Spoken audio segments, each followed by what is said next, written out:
it's over and over. Oh, oh Noah, oh, oh Noah, God's gonna ride on the winning tide, but it's over and over. Oh, oh Noah, oh, oh Noah, God's gonna ride on the winning tide. Brother Noah, my God's talking, said he would ride on the wind and tide. Hey, children, stop, still, and listen to me. God walked down to the briny sea. He declared that the aim of the sent for man, and then he decided to destroy the land. He spoke to Noah. Noah stopped. He said, Noah, I want you to build me an ark. I want you to build it 3 cubits long. I want you to build it big and strong. Mary and I have worked together for many years.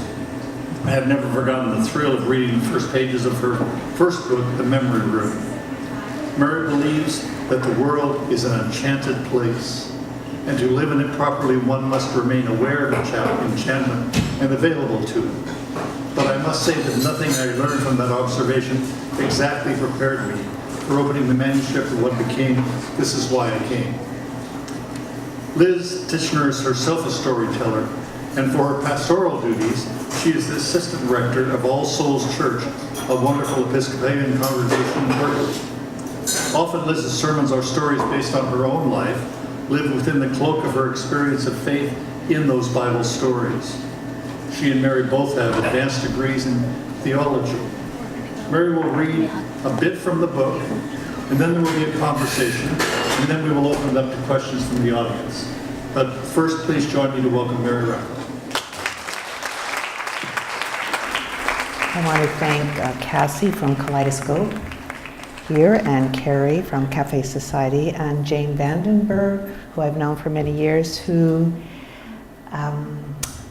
is sort of a energy field unlike any I know, and always for the good, which is a rare thing.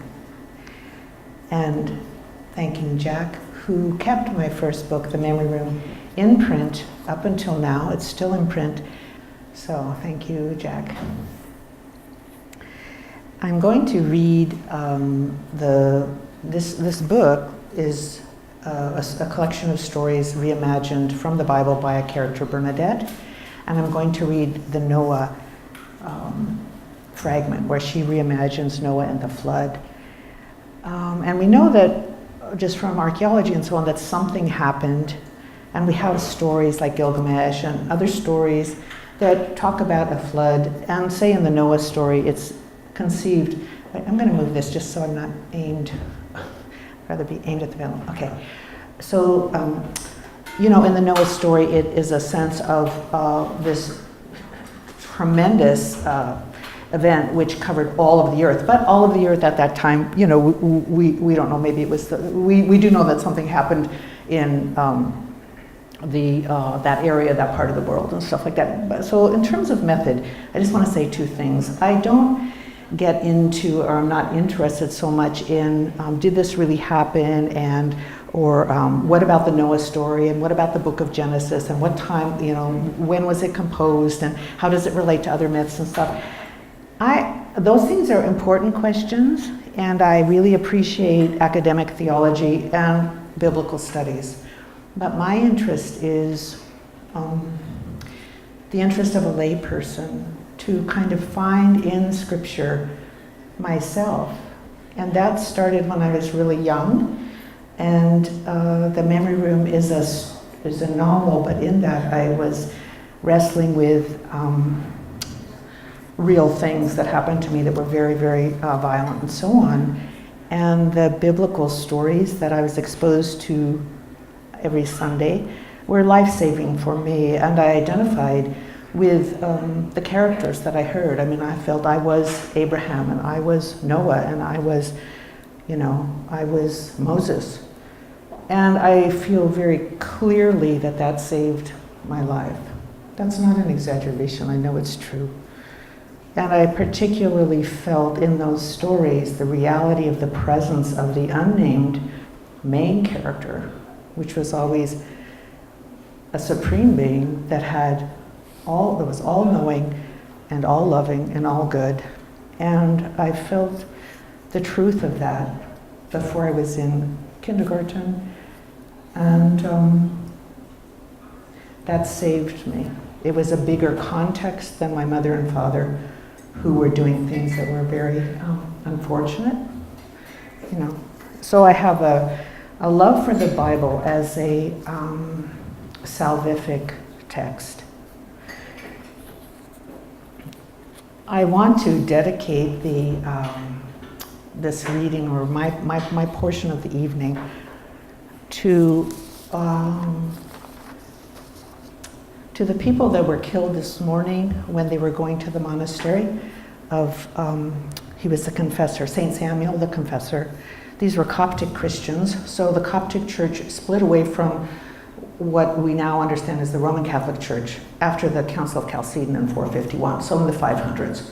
And then we have later, in the 11th century, the break off of what becomes Russian Orthodox and so on. But we have this 500-year time when we were all Christianity was kind of connected, and the Pope, when he visited Egypt, did convene with the head of the Coptic Christian religion just a few weeks ago. But anyway, so there were 28 Coptic Christians killed. They were in buses and a truck. And I would like to dedicate this, my reading, and there were many children, to those that were slain, to those that were wounded, and maybe particularly to those who have not been identified yet, but who came in 3 four-wheel drive vehicles with masks on and did the shooting, and to them and to their families. Because I feel very certain that unless we see that we are each other, unless we see that no one is outside a circle of compassion, we are doomed as a human family. So I particularly would like to offer this reading as a kind of prayer for peace. So the Noah story is one of the longer ones in my book, and it will take me about 10 minutes to read. And then we will have, Liz and I will be in conversation, which will be really fun. And Liz is this person with the collar on, and I have collar envy because as a Roman Catholic, we're not ordaining women yet. You know, that will happen. It will happen. Of course it will happen. I hope it happens in my daughter's lifetime. But anyway, so this is Liz, and we're going to talk in a bit. So, does anybody, I shouldn't assume everyone knows the story. Who knows the story of Noah basically from the Bible? Okay, most people. Does anybody not? Don't be embarrassed if you don't, because everybody knows it. Okay. If I know it, everybody. Yeah. Well. Okay. So we're just going to go with it. So you'll see the liberties I'm taking, and most of the liberties have to do with the kind of blank spaces in this story, because actually most biblical stories are very, very minimal, and they're mostly emptiness. So that, like all great art, we have a place where we can go into that emptiness and bring our heart and our mind and our soul and our anger and our passion and our erotic feelings, so we can bring everything. So in the Noah story, which is given twice in the book of Genesis, 2 little versions of it right after each other, but still there's a lot of blankness in there. And I've taken liberties, like you will see if you know the story, you'll see that I'm taking liberties, but I think that's okay, you know. I'm not advocating my version. I'm advocating a method, which is reverential reading of texts that many people view as sacred, but they're not off limits, you know, they're not so precious. I mean, the Bible is the most resilient text in Western civilization, you know. So it doesn't need to be, I mean, I view it as a holy text, but it's holy also in the sense that it is very resilient. I mean, think of the Gideon Bible, you know, in every Motel 6, right?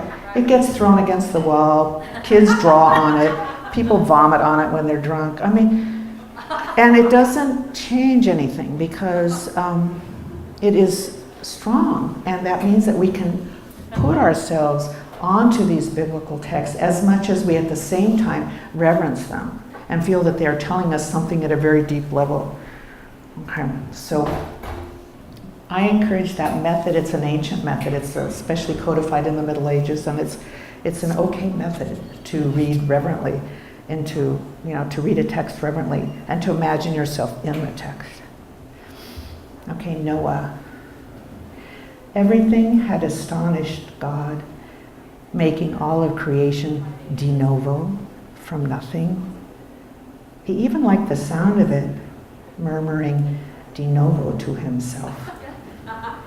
He first created nothingness, a deep blue robe, and covered himself with it, his neck and thighs down to his ankles, then the sky and the stars, over 243 species of turtles alone.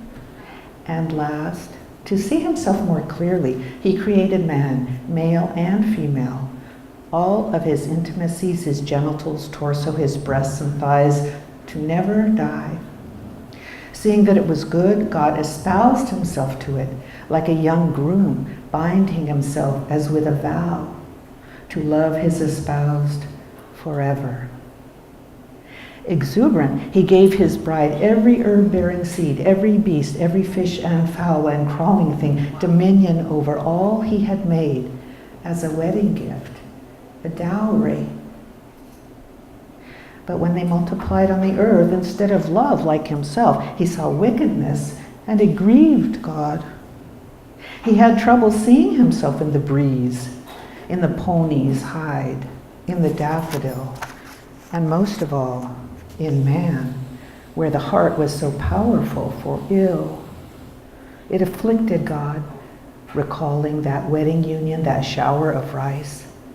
The more he paced and searched, the more he could not find himself, not in man and not in the mountain or glacier or the forest or the rivers, so that in time he recoiled at the thought of looking and came to hate what once was magnificent, and to hate himself for making it and espousing himself to it. He dreamt of drowning with his own hands everything in the sea and on the dry land, giraffe and lemur, every hive of bees, every plant that pollinates, every fruit in decay, every bird in flight, every mammal suckling its young. And when he considered man, his anger was unstoppable. You always want one more thing, but I don't have one more thing. There's just me. If I gave you myself, you'd find fault with me too. He imagined drowning all that belonged to man alone, every embrace and dream, every memory, every idea and regret, every instance of laughter and relief. And God calmed himself this way, soothed by the violence of it, the erotic charge of destruction. Noah felt the anger of God and waited to see what he already sensed. A great wind came and bent the trees to the ground, snapping them. Then the night sky, bright with lightning, the stars disappeared. All this might be severed, he said to his wife as he looked at the sky, sheltering his eyes. In the bellowing cattle, he heard the anger of God. In his neighbor's argument, for many nights he was frightened and could not sleep. The minute God stops forgiving us, he told his daughters and sons, all of this, he gestured in an arc, will come to an end. He beckoned to God, but heard nothing. Noah lost his appetite, his sense of direction. His wife, hanging out the clothes, watched him and remembered what she'd seen when they first met, that he was unlike other men, a visionary, his eyes full of a future. He spoke of what they could make together, a shared life. It was what she most loved in him, so that she said to him, make it of gopher wood, because sometimes her suggestions brought him back to himself, and it did. Noah rose and paced, marked out measurements in the yard, drove in stakes with white flags, 300 cubits by 50, and determination returned to his face. He raced and hammered, outgrowing one ladder than the next, his teeth grinding as he slept, never fast enough. He ordered his sons to gather all that was beautiful on the earth, kumquat and alligator, hen, lizard, and magpie. When her sons were gone weeks, then months, leaving behind wives and small children, the wives becoming despondent, frantic, then despondent again, her grandchildren forgetting the names of their fathers. Noah's wife grew bitter. As he hammered, Noah wept for all he could see, animals, neighbors, bushes, and trees, so that she wondered how thin the line was between vision and madness. When his sons returned, seeing the assembly, Noah wept again for all that was strange and lovely, leopard, hyena, and whippoorwill. Ferocious animals collared and tied to stakes, makeshift cages held in place by ropes, bulbs and ferns gathered in boxes and saplings. Some of the pairs already mating. Neighbors protested the noise, smell, and commotion. Some moved away. The sound of hammering was constant, the awkward vessel casting an enormous shadow over the garden and the house, so that she had trouble keeping hold of her affection for Noah, and thought, if this continues, he will strip away everything I care about. When the first raindrops jangled the wind chime outside their bedroom window, Noah woke and pulled open the blind, sickened. Gray drops of mist hovered over the fields. The horses pawed the ground. Again he called out to God, but heard nothing, so ordered his sons to lead the animals in 2 by 2. His wife walked apart, not with him, up the ramp, hoping in the noise and confusion he wouldn't notice. The lowly grass was the first to disappear. The cats and mice floated on the streams between houses. A dog swam in the current. A chest of drawers. Noah's daughters shielded the eyes of their children, ordered them away from the windows. Their friends and playmates frantically swimming, then screaming, then going under. Rocks and boulders, fences, rooftops, people on the roof screaming, people in trees leaping to the ark, the thud of their bodies and others leaping to their deaths. The water rose and the ark rose until just the uppermost leaves of the trees were visible, the giant hawks waging war against it. The footpaths on the hills disappeared, then the tops of the hills, and then the water crept up the mountainsides. The goats stampeded straight up, leaping across rocks and ridges, terrified. Noah thought, surely God's holy mountain will not disappear, but then it did, and there was nothing left to see but water and sky, and Noah thought, God has brought the waters of the flood over his head like a cloak. When the dog floated by, Noah said to himself, love is stronger than this. And he clung to that one sentence as to a plank floating on the water, a single plank, repeating it to himself again and again. As whitecaps formed on the water, slamming into the ark from all sides, the giant swells, the sea creatures, great whales calling their distress. This is how much God loved us, Noah told himself, losing balance, grabbing the ledge. Somehow a birdcage bobbed upright before going under, the parakeet frantic on the swing. Days passed, weeks. Noah rationed the food more strictly, put animals on half stock, the grain for mules. Afloat, isolated. Noah's wife saying, what made you think we were a seafaring family? The children had nightmares. Months became a year, then 2, until finally the children forgot what they'd seen and composed new rhymes and games and hand slaps. The girls jumped rope to the sound of it. Horses, goats, sheep gave birth, the stillborn thrown into the sea. Wives grew hungry for new touch, experimented, commingled. Fighting, grumbling, the ark became a floating prison without destination or purpose. You brought us here just to die, his wife accused. One child dead already and thrown overboard. Animals restless to fly, to run. The children's legs shrunk, their arms grew crooked, their vocabularies became crude. They spoke to each other in guttural sounds, and Noah turned away thinking, this is the death of language. He wanted to touch his wife, but she withdrew.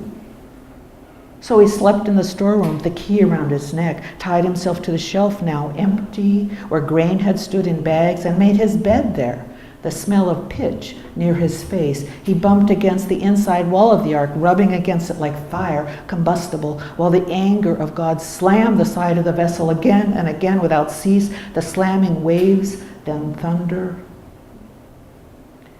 When his wife banged at the door, complaining of cow dung and storage and shortage, ants and the multiplying rats, he ignored her, tied the straps tighter, binding himself to the anger of God, whom he also cursed for drawing him into life in the first place, for making the moon and the stars, for making his wife so beautiful when she was young, the trees that sung when he walked her home. He cursed God for the primrose, the flesh of the date, the smell of crisp meat, loganberries and wine, the shade of the pine, so that his body, his senses flailed at the memory of it. Most vehemently he cursed God himself, whom he once loved more than his wife, his family, his flocks and field. His wife and family senseless on the water, the life they had obliterated. Their future would be what? To throw each other overboard when the time came?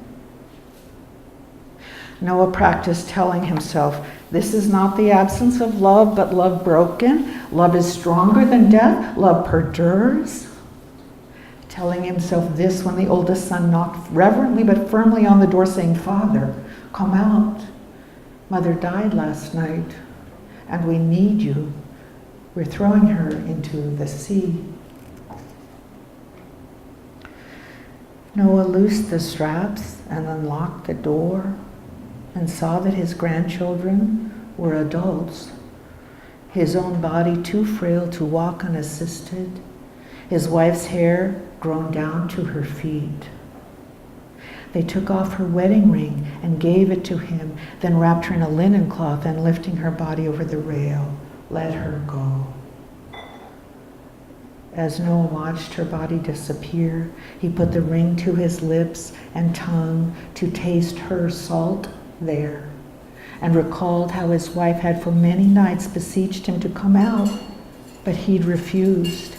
And when through the door she asked his forgiveness, he withheld it from her. He had needed her to be with him when they walked up the ramp, had needed her all of the time. And when she lingered behind, shuffling in the rabbits and butterflies, he told himself, this is the beginning of the end.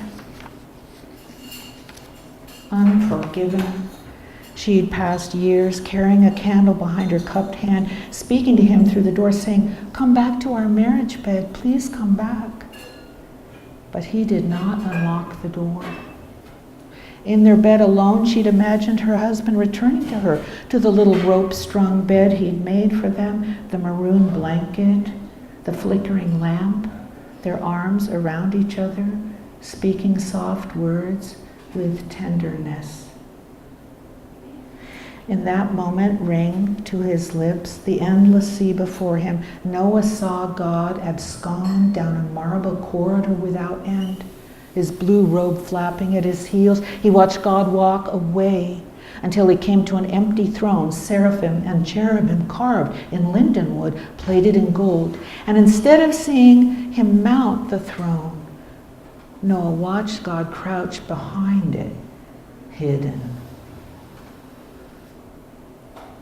It frightened Noah. The rocking stopped and a great silence swept through the ark, the animals silent, the children in their play. In time, the waters shrank and the dry land appeared. His sons opened the door, released the animals and the children, grandchildren and great-grandchildren, while Noah stayed in the empty ark. The Almighty has exhausted himself, that is all, Noah thought. He doesn't even want his anger anymore. Noah rummaged for berries on the floor, the abandoned pot long cold, the barley and lentils rotten, the tallow gone from the lamps.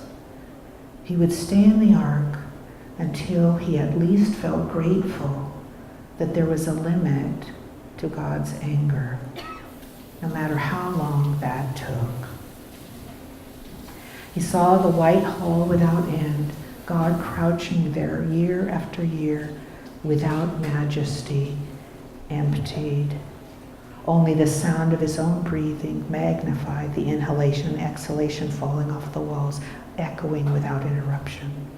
He saw the throne sprinkled with blood, the blood of all the animals and children and men and women who had been drowned, and those who had died and were thrown overboard, his wife. And so Noah rose, shut the storage room door, descended the ramp, and slowly gathered stones. He lit a fire and watched the smoke rise as it always had in the world he had known. He called his children, grandchildren, and great-grandchildren, all dispersed, taking the llama and parrot, the salamander in its shallow dish, and they came. In the white hall, the throne sprinkled with blood, he could smell it. He could hear the breathing of God, slow and death-like. And Noah pitied God and came to love his fragility because he was like man.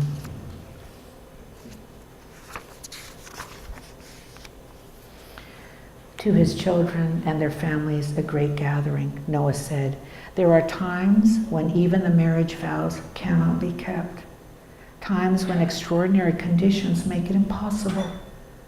The small children were quiet, so he continued, "Your mother and I deserted each other." He looked at his daughters and sons. "But God is merciful." When Noah spoke these last words, mercy itself made its way into the ear of God and quickened him. Noah continued, "The holiness of God is boundless, and his love is without limit. So we must forgive ourselves and start again here. For God's love is greater than any form in which it dwells." In the white, glistening hall without end, God heard Noah and stood, remembering himself and his power. He smoothed his hair and remembered that he alone was the source of all holiness.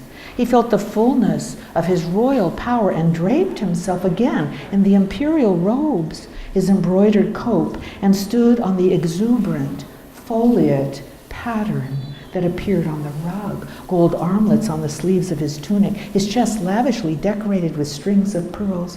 "I will espouse myself again," God said, and put on the palladium of the defender of the walls. He walked toward the opening of the hallway full stride, then ran, pearls banging against his chest, taking with him the new gift he created for his betrothed, and breathless, he stepped magnificent and noble out of the palace of memory. Noah looked up to the holy mountain, and seeing a great nimbus of light, fell to the ground, and the congregation with him. Something on the surface under his fingertips was changing. He turned his head. The same was happening on the hills and the sky. Trembling, he asked God, "What is this?" "I made it for you," God said. "But what do you call it? It is everywhere and so beautiful." And God said, "Color." When God asked Noah to name the colors, he protested, "I'm not good with words. My wife was the one." But God said, "Please, do it for me." Looking at the nearby tree, the smooth fruit as it was changing, the leaves one color, the trunk another, the branches and the birds each its own, Noah thought of his wife's smooth hair when she was young, that it would have been the same color as the smooth fruit of the tree, so he called it chestnut. "You came back," Noah said. And God answered, "You made me anew." Then Noah named the different bands of color around the face of God an ark, and called them red, orange, yellow, green, blue, and indigo. The last he called violet, and told God, "This will be your color, the color of penance and royalty." Thank you.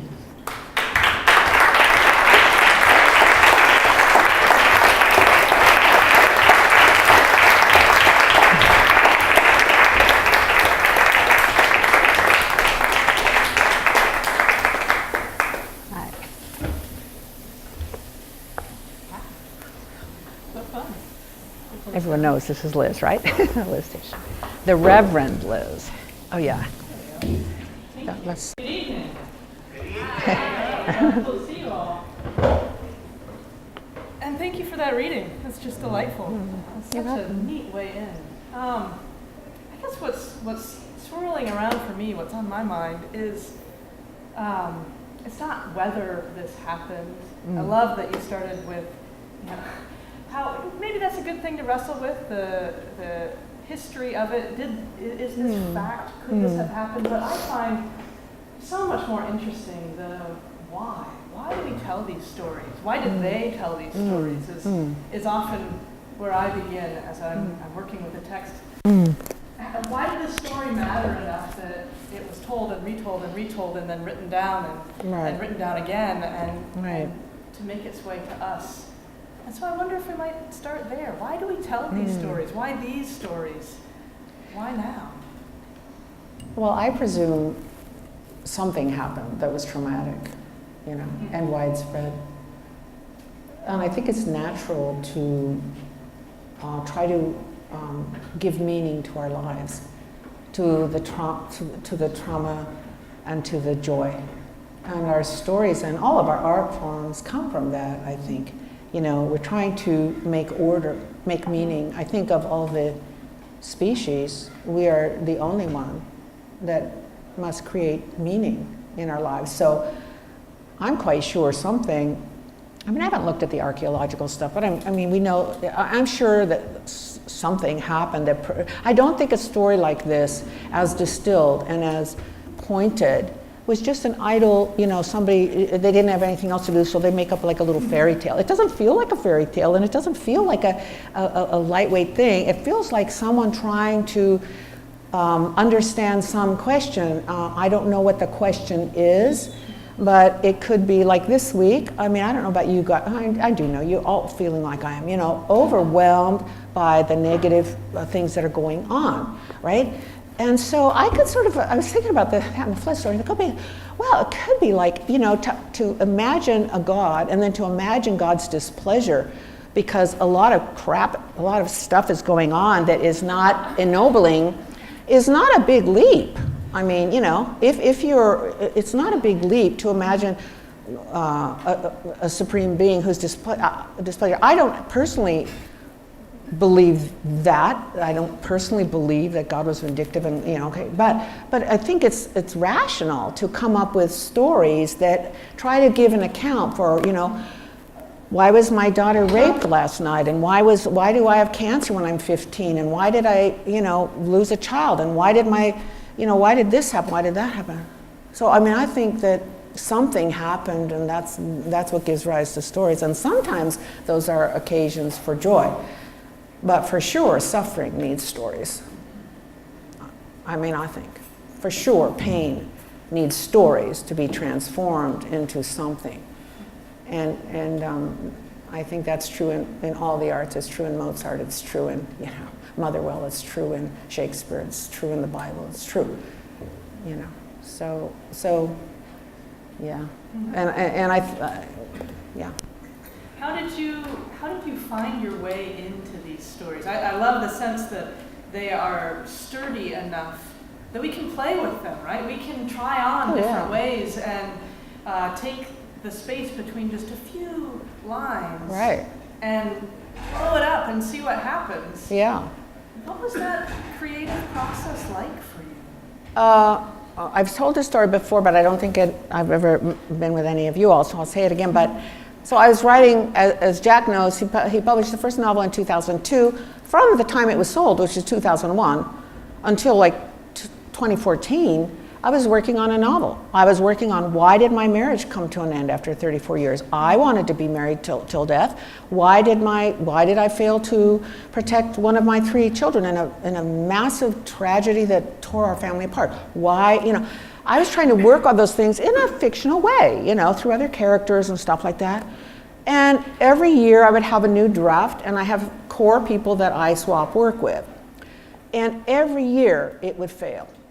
And you would know it's failed because you get the lightweight comments like, oh, this part's good, but what you want is you want them to say, oh, I'm crying, I'm at Caltrain and I'm crying reading this manuscript, Then you've got it, right? So you get this polite stuff. I mean, that's right, Jane? That's right. Yeah, so, right, you want them to go, oh, fuck, not like, oh, you could make this character. And so the year before this happened, I was working on this. I have thousands of pages of this novel number 2. And I was sincere, and I wrote every day. I wrote through my divorce. I wrote through the birth of my 6 grandchildren. I wrote through everything. And I was trying to wrestle with it, and it was failing. And the last time I thought, if this fails again, I don't know what I'm going to do. I didn't feel suicidal, but I felt, because I have resources so I don't get quite to that place. But I noticed how I wasn't feeling suicidal, if you know what I mean. So I sent to Garth Greenwell and to David Francis, and Ilya Kaminsky, my 3 kind of closest people.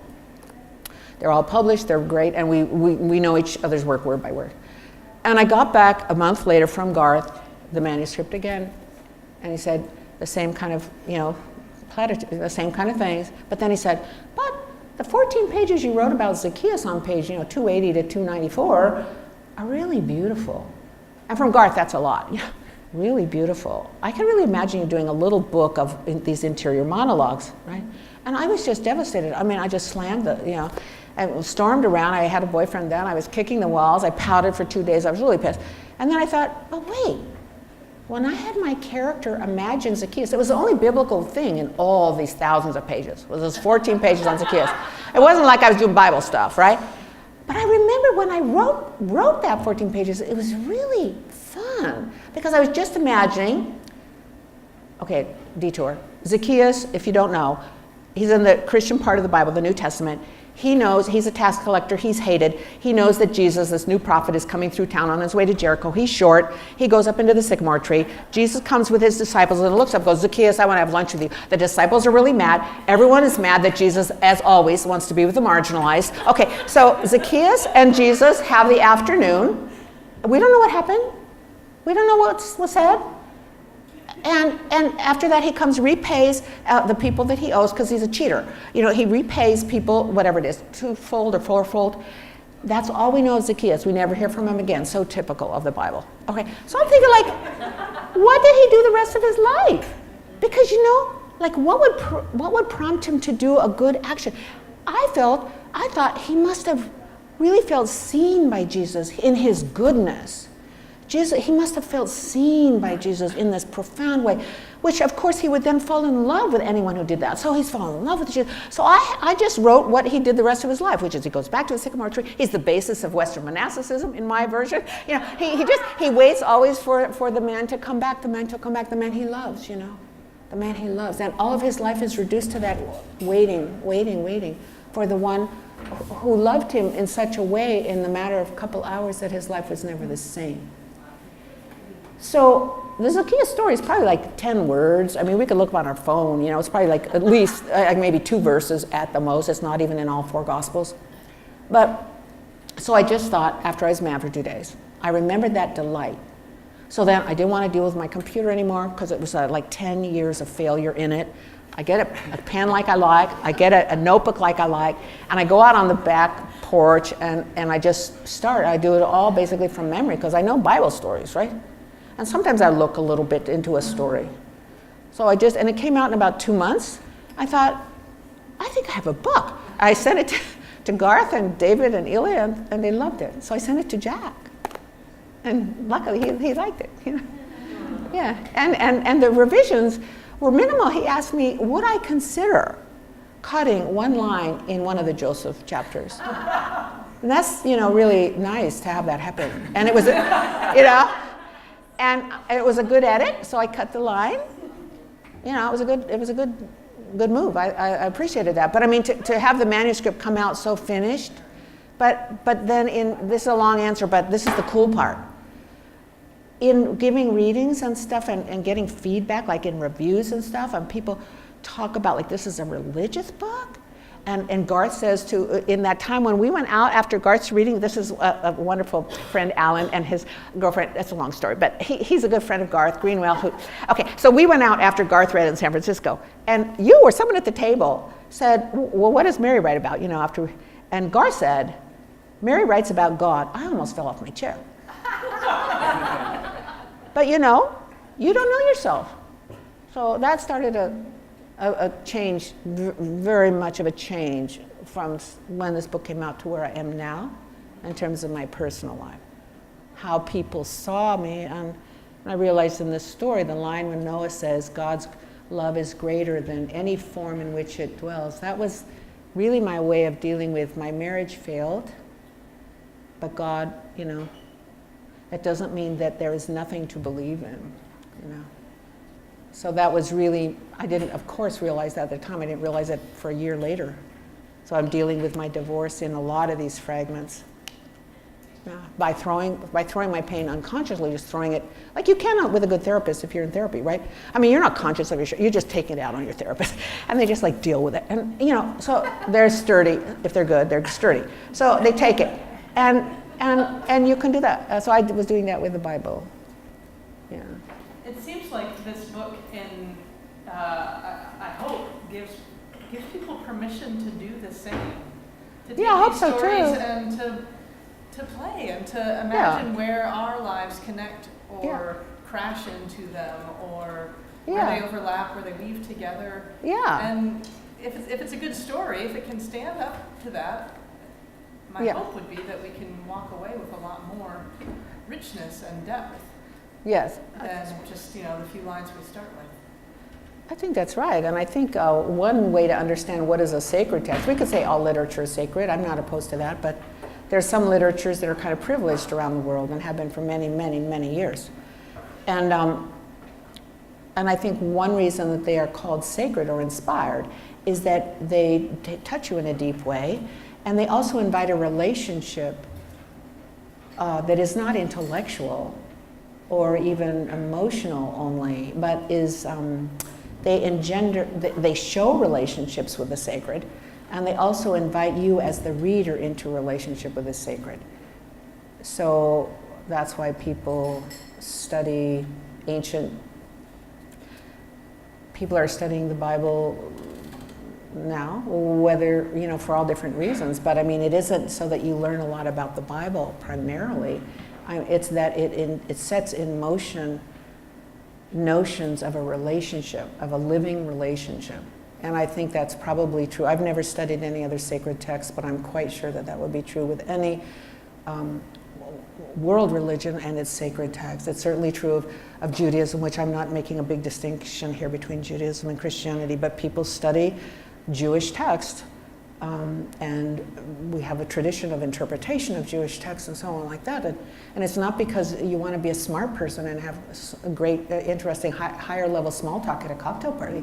It's because there's an other, capital O, that you feel you're engaging with when you're reading or studying or questioning or imagining these stories. And for these times that are so uncertain, and so painful and so infuriating and all that stuff. What I think is really important to remember is nobody in these biblical stories, Jewish scriptures or Christian, Old Testament or New, nobody knew how their story would end when it was happening. Nobody knew. And we always think, because we know the ending, right? Jesus raised from the dead, But on the cross, he feels totally abandoned, right? Or Mary, she hears an angel and she she actually did get pregnant. She didn't know if she was really going to get pregnant or if she was nuts, right? And she didn't know who the angel was. I mean, angel is the word, maybe it's an old man from the village. I don't know who the angel was, but she conceived in a way that she couldn't account for in normal biological terms. But she didn't know, she consents, but and then actually the change happens in her body. I mean, if you're a Christian, that's what you believe. Noah didn't know that the waters would recede. He didn't know. And everyone's dead. And it's just him and I mean, let's take it like it literally happened. It's just Noah and his family. He just had the 3 sons and his wife and animals, and everybody, everything that they loved, all the aspects of the world as they understood it were buried underwater. And they didn't know what the ending would be. So I think it's really important to put ourselves in, at least for me it's important to remember that Adam didn't know, nobody knew what we know. We have an ending to the story. But at the time they didn't. So that degree of uncertainty and risk and am I nuts or not, I think is intrinsic to biblical stories. I mean, I can't imagine a biblical story where the main character didn't wonder if they were crazy. I mean, maybe you guys can, but I can't think of one, you know. So that issue of madness and the issue of being alone and the issue of being like Mary, you know. If Joseph doesn't believe me, I'll be stoned to death by my villagers, stoned to death. That was the deal then, it's still going on now in the world. So pretty high stakes. So I wonder then if maybe the practice of making these stories, of making them happen again as we retell them, and in particular in these uncertain times, as Jane, or I don't know who named this, which is of course to say that every time has been uncertain, and this is in a particular way, and we feel it particularly fiercely, I think, because we're in the midst of it and we don't know the ending. But maybe the practice is to set down the ending and to sit with the story as it unfolds, even if we've heard it umpteen times already, and to walk through it again with these people who have no idea how it's going to shake out in the end, and have that be part of the practice. I think it's a good idea. I mean, it's kind of like, it's kind oh, no, it's not my idea. I mean, this is an ancient way of reading scripture, but, you know, it's like love, you know, like you're in a relationship for a long time, and it changes from what it was in the first year, right? Or the first, 6 months of dating or something like that. And to somehow be able to access and retain that amount of uncertainty but exhilaration is really good for reading texts too. You know, that kind of, because the spiritual life, as far as I'm concerned, should be essentially a love relationship, and it should involve exhilaration, and even after years and years of years and years, I mean, it should get more and more so. I mean, the beatific vision, as Catholics would call it, or the ultimate thing, is not a sad moment. It's like, and there are reasons why all the mystics use erotic language for their experience. I mean, so I think, yes, I think to try to revisit or reinvent over and over and over again the not knowing, and the delight and the exhilaration, and then the relief and stuff is really a good idea. It's just because it's about love. So it's true with our kids and our grandkids and our neighbors. Love has to somehow return to that first moment when we saw, oh, she's a really interesting neighbor, and 5 years later, 10 years later, 20 years later, kind of remember that. Conscious of time, I wonder if we might open it up if other folks have questions or things you want to chime in. Or disagree with. Or disagree with, yeah, absolutely. Could you explain the title? Oh, the title. Well, the book is bookended by a woman, Bernadette, who's kind of a stand-in for me. But she goes to offer her confession. That's in the first few pages, and then she's made this book. She's been away from the church for 30 years. She's a Catholic, and it's Good Friday, and she's sitting on a folding chair waiting because it's crowded, and she's waiting. And she has in her purse this little book that she's made, and in it are all these little stories that she rewrote for her own, the way she wanted the stories to be. So, and then she sort of gives that to the reader. So the bulk of the book is her book. And then at the end, she goes into confession. And she says to the priest, who's kind of Jonah zoomed into the 21st century, this is why I came. I've been away for a long time. I don't feel that's bad. I don't really have, it's not that she has concrete sins to confess. It's just that she wants to believe that there is a God and that God loves her. And she can't. But she said, this is why I came. I'm not great at titles. It was going to be. Remember this, Jack? It was going to be canticles, songs. But that's a real generational problem, because I have kids who are like 40 and late 30s and 40s. Yeah, exactly. And they thought testicle. I mean, they said the associations were not good, you know. But Jack and I are emailing, she'll be canticle or canticles, you know. And my kids are going, Mom! You know? Yeah, but we had a really beautiful image. It was a detail from an altarpiece, and it was a beautiful tree with these 3 birds in it. It was gorgeous for the book jacket for canticle. But I'm gonna, you know, yeah, I'll use that image somewhere else. Yeah, but yeah, and that whole experience of the going to confession and stuff is totally happened. I know I don't really think it's relevant if things have happened or not to a writer. I don't personally care, but that did happen to me in Hayward, and I came out of and I went to confession. It'd been like a gazillion years, and it was very. I went because the Pope. I was starting to watch Pope Francis. He had been elected, and there's this thing that I don't have a TV, but it was on the computer on the news, where he's going to hear confessions. You know, hear people's confession. It's Good Friday, and so he's walking down in St. Peter's, and he has his handler next to him. You know, telling him like where he's supposed to go, and out of the side of he looks over here and he sees a confessional with a priest in it who's also going to hear confessions. And it takes 1 second. He sees out of the corner of his eye, and then he makes a beeline. He goes over there. He kneels down. You see his crappy shoes, you know, with his white vestment, the soles of his shoes. He just kneels down, crosses himself, offers his confession. And I was very moved by that. It went viral, you know. And it was very much what he's like. I mean, he has a confessor. He goes, you know, he knows he's a sinful person, you know. But it was nice seeing that. And I thought, well, maybe I should go to confession. I'd only gone like twice in my whole life. I mean, I was raised a Protestant with an atheist father, so I mean, Catholicism happened to me late in life, but still, you know, I've been nominally a Catholic for a long time. I've only gone to confession a couple times. But this was a very beautiful experience. And when I came, so I just wrote it, and I thought, wow, this could be like the beginning and the end of my novel.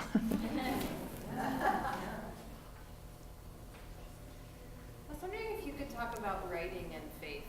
Like you talked a little bit about Oh, there you are. Okay. That's a long time for the narrative to not be working, and how I don't know if those are religious moments or just faith in the craft, but I was wondering if you could talk about that. You mean talk about like how you keep going for 14 years? I think if you don't have to write, you should do something else, really. That's just my theory. I mean, you know, I have to write to put order on on my life, which I experience as largely chaotic. So that's getting less so. But so I will be writing unless I have dementia. Seriously, I'll probably be writing on notes on the white paper that's on the thing next to my bed in the nursing home. I mean, it's just how I make sense of my existence, you know. It's the place, it's the second best place in what I do, where all of the parts of me come together, my body, my mind, my heart, you know, my spirit. That's where they all are. But that's why it was so scary when I kept, you know, at that one point I didn't really, I just felt I was at the end of my rope, you know. Yeah, so I don't, you know, it takes what it takes, basically. I mean, Motherwell didn't think he got the elegy right. He did, what, over 100 elegies to the Spanish Republic.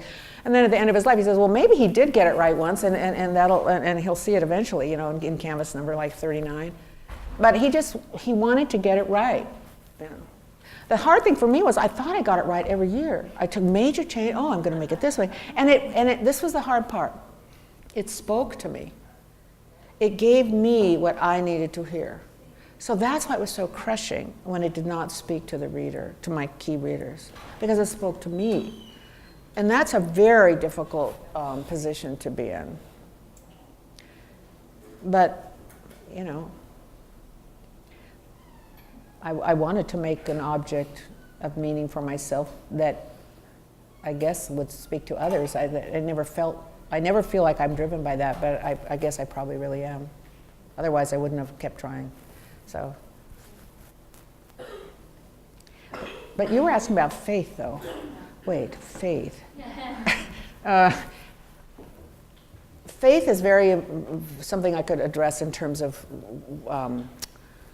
what's happened to me because of this book and since then. But I wasn't really. like going to church or praying or anything in an outwardly observant way in those years. But I am now. So.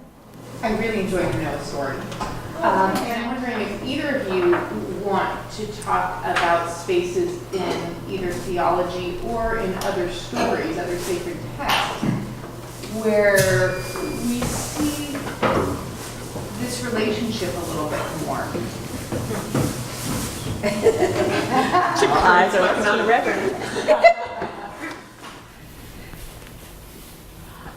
I think that maybe that's one of my favorite aspects of the Christian tradition is I think that's fundamentally, or at its core, that's one of the most remarkable things that happens in the Christ event of God coming somehow wildly into humanity and taking on these restrictions and this finite way, and it's cumbersome to be a person, right? And it's awkward and it's frustrating and it's scary, and I think that some of the stories that you crack open here, like the slaughter of the innocents, this idea that all of these toddler boys were wiped out when this awful king is looking for Jesus because he feels threatened, right? And so there's this sense that that God is coming to know God's self in a new way by being rooted in humanity in this new way. You know, I don't think you can really, maybe even for God, really fully imagine something without living it. And one of my favorite images of the Trinity is, the fancy word is perichoresis. It's this dance. It's this sense that there are these three entities that are in relationship and are dancing and movement and sharing and passing on, that I think has to be grounded in what humanity is reflecting back and holding up this mirror of what, and you get into that some, the sense that if people are made in God's image, if that's part of how we ground ourselves or what these stories tell us, then we also say something about what God is like. I think that's fundamentally part of what is so wild about this exchange. I think that's a perfect answer. I do. So I do. So I'm really taken by what you did. I wonder if you can discuss sort of the tension between wanting the Bible to be entertaining versus wanting it to be real, and sort of what the danger and tension is there.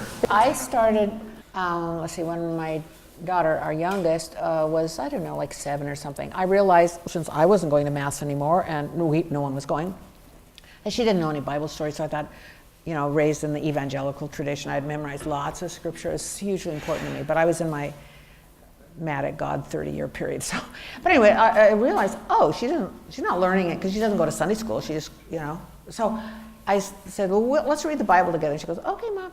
So we sit down. Like on the second night, she says, like, this is like a soap opera. I thought, Cain's killing him, and I thought, yeah, it is. So we stopped. But I think that, to me, to try to connect it to, first of all, I had a youth minister who did that when I was in high school, like trying to make, being Christian, being like surfing, and he'd go on surfing trips down to Mexico with the 3 Christians and it's like, okay, but you always felt that something about your existence was being cheapened by that kind of really crude evangelism. And what I really think is if you just let people, including anyone over 10, like just read a story and think about it, it's very interesting and very scary and very radical.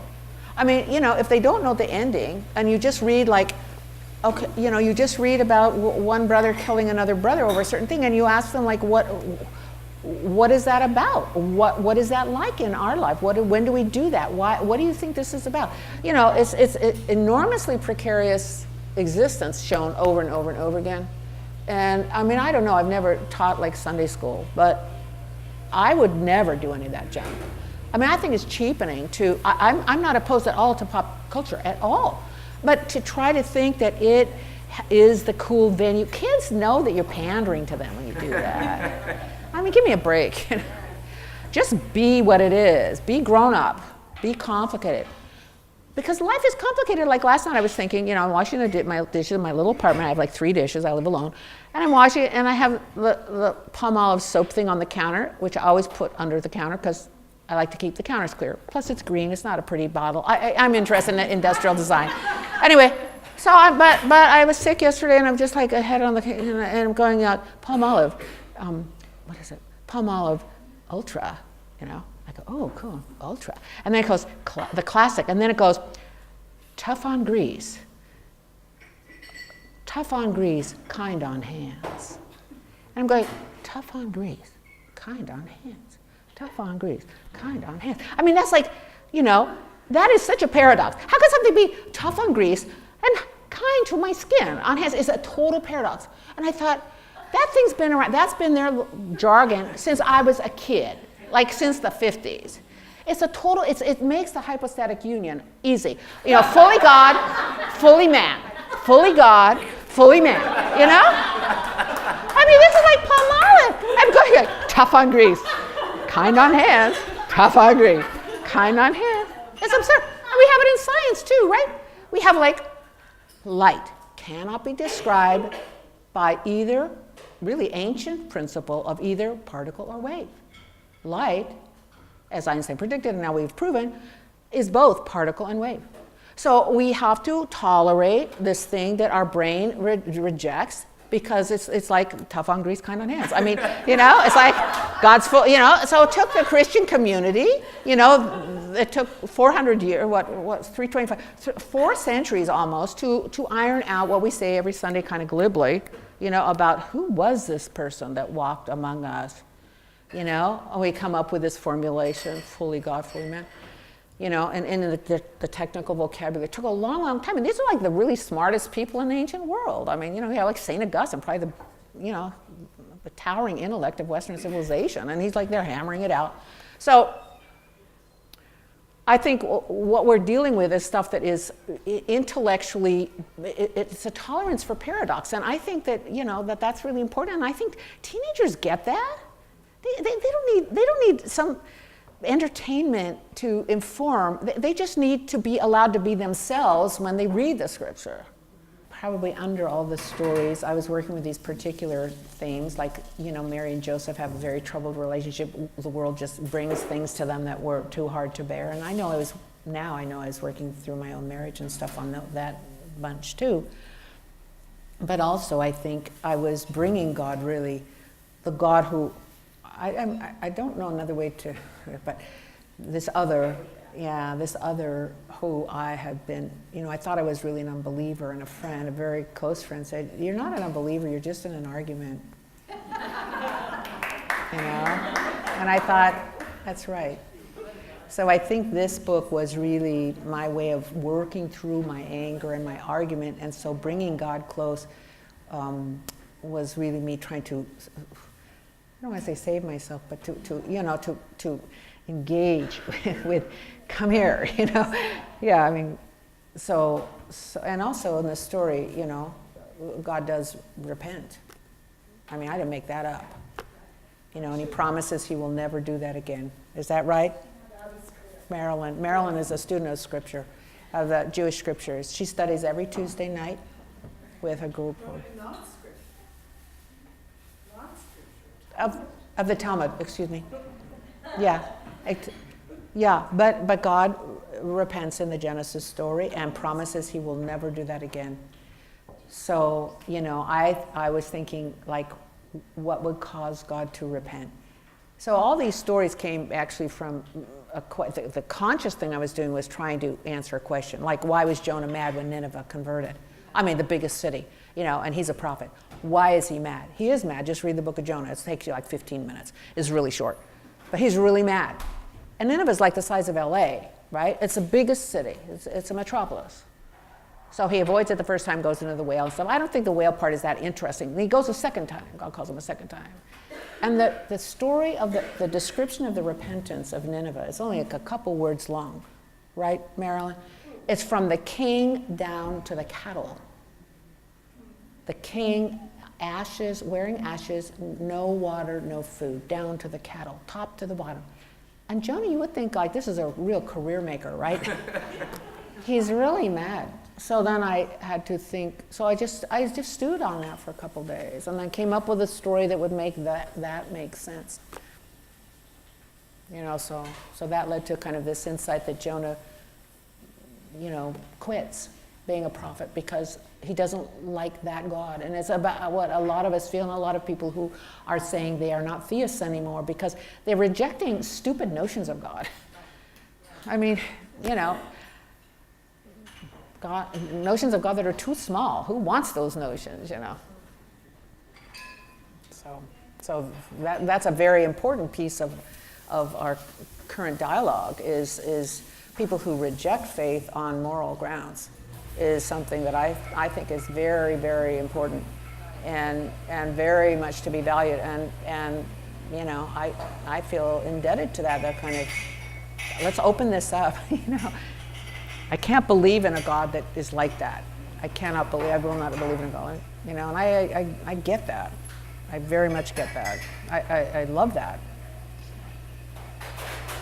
I said, the question is, I had said that writing was the sort of second thing in which all of my parts are operating. You know, my body, my memories, my intellect, my heart, everything like that. But it's not the first, the most, it's not the situation in which, there's another situation in which that happens even more, like magnitude of 10. So she's asking what that is. So it's really in prayer. It's in silence and in prayer. And since this book came out, I'm in quite a different place than I was here. I love this book, but I've come back into feeling engaged in a relationship that puts everything else in my life is pale in comparison. And I'm trying to, and all the things that are good, I have a really good life, and I have people I love, and I have children I love, and grandchildren I love, and I have a healthy body, and I live in a beautiful city, and all that stuff. I have an education. I love all that stuff. But what's happening with me has been happening since I was working on this book, and really, really impacted by sharing the book with other people and having comments and getting reviews and things like that. Not only is the work of art, which we make a book, and that's half of it, and then it's consummated, like David Nash says, the sculptor, the work is consummated by the other. So we write the book, that's half the work of art. It has to be consummated by the reader who loves it, hates it, throws it down, you know, whatever. So that was happening in the readings. But what I didn't realize until after I sort of stopped doing it for a while, when the tour was over and all that, is that I was really changing as a person. And that's the most important thing that's happening to me now. So I used to feel like, so it's been about a year and then going very intensely. So I used to think of myself as a person who writes as the primary, most meaningful activity and also is starting to pray again. And now that's flipped. So I really see, and there are lots of pieces of this adventure that I'm sort of discovering, and I'm not really following a form. I'm trying to see what feels right to me. But so I now see writing as the thing that will come out of a essentially contemplative, solitary life. And I'm moving toward making that formal. So I don't know, I could say more about that. It's something that really, really means a lot. It's a real change. So I felt a kind of, realized, wow, I guess this will be called a religious vocation, So I don't feel called to join a community, plus I'm too old, but I have a community. I have friends and writer friends and other friends and family that are very much a religious community to me because the level of discourse we have, and past boyfriends and husband. I have a lot of really people that really are community for me in a spiritual way, even though they're not religious. But I feel kind of called to to a solitary contemplative life. And there's, of course, that was something I was very attracted to when I became a Catholic at Harvard in grad school. It always made sense to me. I was married at the time and raised an evangelical, but the monastic life, particularly the contemplative cloistered orders, really made sense to me. The piece for me that doesn't fit is being cloistered. Like there's a cloistered Carmelite community in San Francisco. And I really understand the paradox of the cloistered life as a form of way of being intimate with the active life. I buy that 100%, but I don't feel called to that because I experience living in the city. I live in San Francisco, and I experience wandering. I have had a number of experiences in the city with interactions with strangers, usually very marginalized people that I have gotten involved with over a few moments. And they've been very transforming experiences for me. So I feel that the city is really like my monastery, and my little apartment is like my cell. That's all very new. Never said that publicly. I say to my kids, I finally told them, they go like, well, duh, Mom. They remind me of, you had that prayer room, when we were growing up in the big house, you had the prayer. I mean, they're not surprised with any of this, but for me, it's like, oh, gee, am I this, am I that? Then I go, kids, I have something to tell you. And they're all going like, of course, Mom. He raised his hands to the high.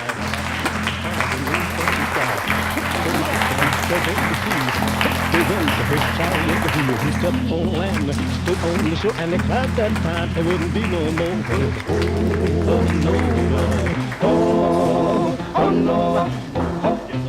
Oh no, God's gonna ride on the winning tide.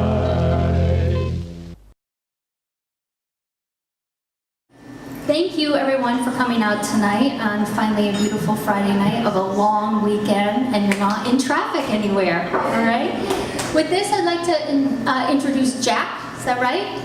Yes, good. Jack Shoemaker is going to come up and introduce our speaker this evening. Jack, amongst his many accomplishments, running Counterpoint books and being married to Jane Vanderburg, also very much supports Cafe Society behind the scenes quietly, which is wonderful for all of us who are working in front of the scenes trying to make it happen. So please put your hands together, welcome Jack and the rest of the evening. Thanks. I've been really looking forward to tonight. It's nice to see all of you people here.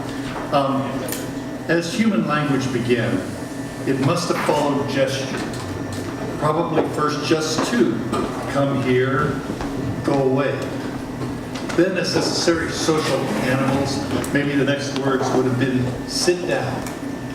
And then our stories began. People have long remarked that we are storytelling animals, that stories are what separate us from other beings. We use stories to complicate what is really a pretty simple existence. And were it not for the stories we tell ourselves and share with others, we might well die of boredom. Some part of our storytelling is influenced by our dream lives.